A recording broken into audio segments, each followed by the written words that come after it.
Another reason why I left the church, Christianity, fundamentalism,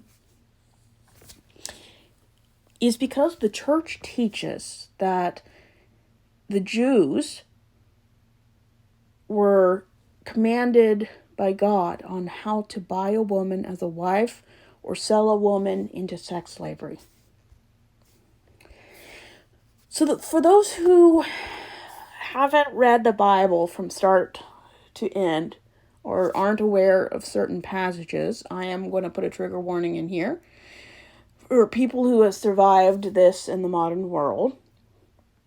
There was such a thing in the Old Testament where God addressed the sale of women into servitude and addressed the rights and obligations surrounding being a concubine, which was a woman who was owned by usually a man for sexual property. Now, there are modern religious interpreters that argue that these ancient passages presented as a protective measure in the historical text does not reflect a divine endorsement of these practices. Instead, the laws were viewed to mitigate the worst abuses of a social system that is fundamentally at odds with later ethical teachings. So in Exodus 21:7, this describes specific conditions under which a man could sell his daughter as a maidservant. This arrangement was not for simple labor, but for the purpose of marriage, either to a master or to the master's son. Now, these women were different than male slaves. Unlike male Hebrew servants who were to be set free after 6 years, a female servant sold in this way was not automatically freed. The law provided the woman with several rights. If the master did not marry her, she was to be redeemed by her family and could not be sold to foreigners. However, there is no such mention as being sold to another Jewish family. If the master or master's son married this slave, she was to be treated as a daughter and to have rights to food, clothing, and conjugal visits. Failure to provide these rights entitled to her would give her her freedom without payment. What about buying women as concubines? The Old Testament includes passages that regulate the practice of taking concubines who were women with lower social status than the usual legal wife. She served as a man's sexual partner. War captives. Deuteronomy 21 describes the process for taking foreign female captives during wartime and making her a wife.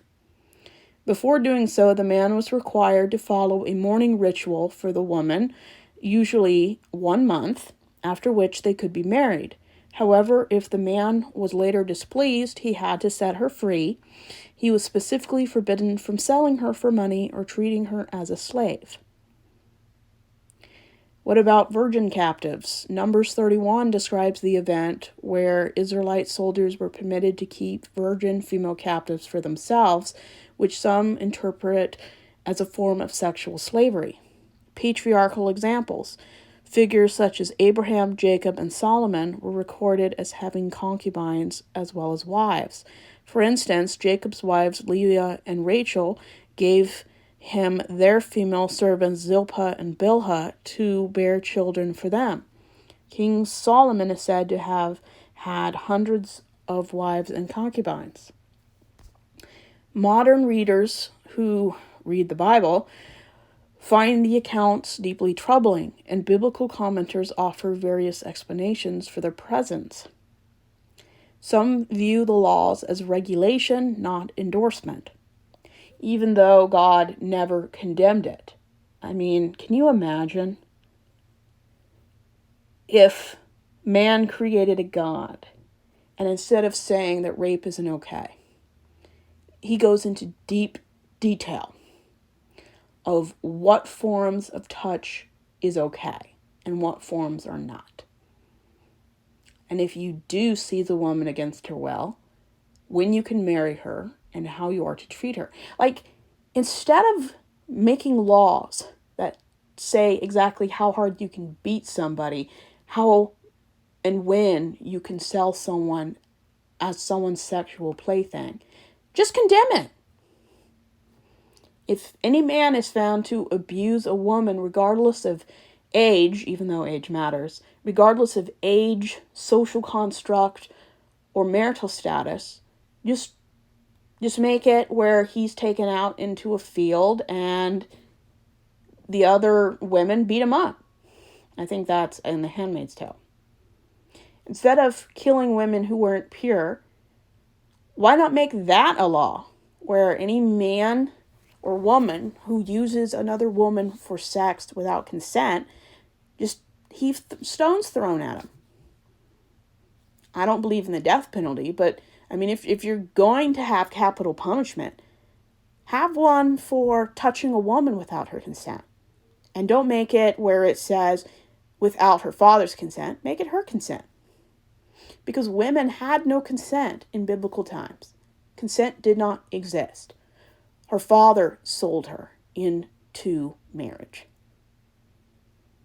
And just because you were the legal wife, number one, does not mean you had any rights compared to what a man had rights.